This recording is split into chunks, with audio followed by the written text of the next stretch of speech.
I'm going to give you a few different options of TRX rollouts that kind of work your abs in a way without crunches.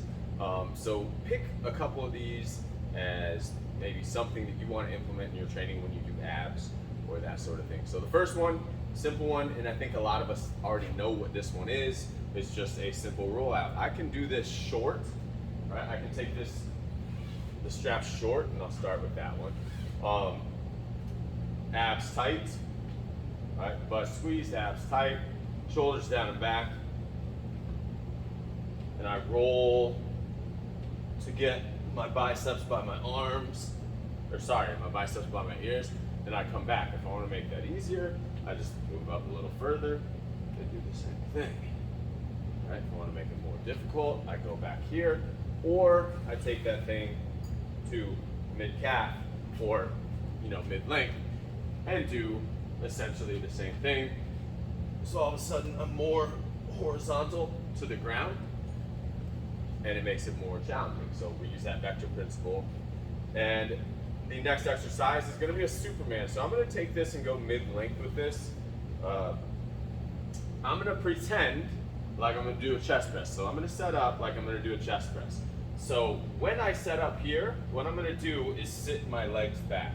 So hands are outside the chest, legs are bent. What I'm gonna do is push out with my legs. When I push out with my legs, I end up like I do in a rollout. Extend and come back. So, right? You're gonna find that that exercise not only works the abs, but it also gets into great shoulder stability, right? Also throws in a little bit of leg movement here. So I'm gonna go back to mid-calf, right?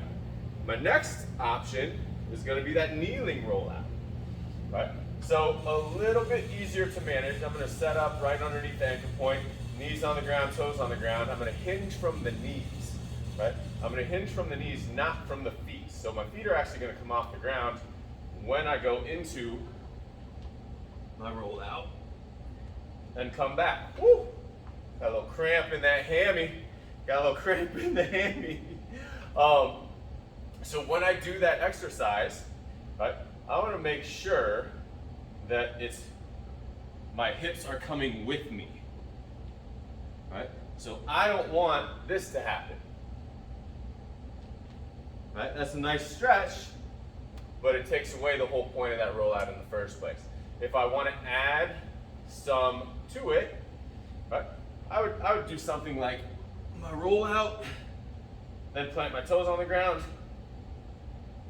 chest press position. If I want to add the chest press, sure. But right now we're working on core stability, so I don't even need to worry about that. And then the last little rollout I'm going to do is kind of like the opposite of a body saw, but not the opposite of a body saw. So I'm going to put my forearms in the handles, or in the foot cradles. My bad. I apologize. Right? I'm going to get underneath the anchor point here. Right? I'm going to get my plank going here. Right? Now, I can move out and back. So instead of toes suspended and feet suspended, and me doing that body saw with my elbows static on the ground and pushing away and pushing into my arms, now I'm going to push my arms away and pull my arms back into my body. The opposite of what you do in a traditional body saw with your feet suspended. So those are a few different versions of a rollout you can do with the straps to change up your core training.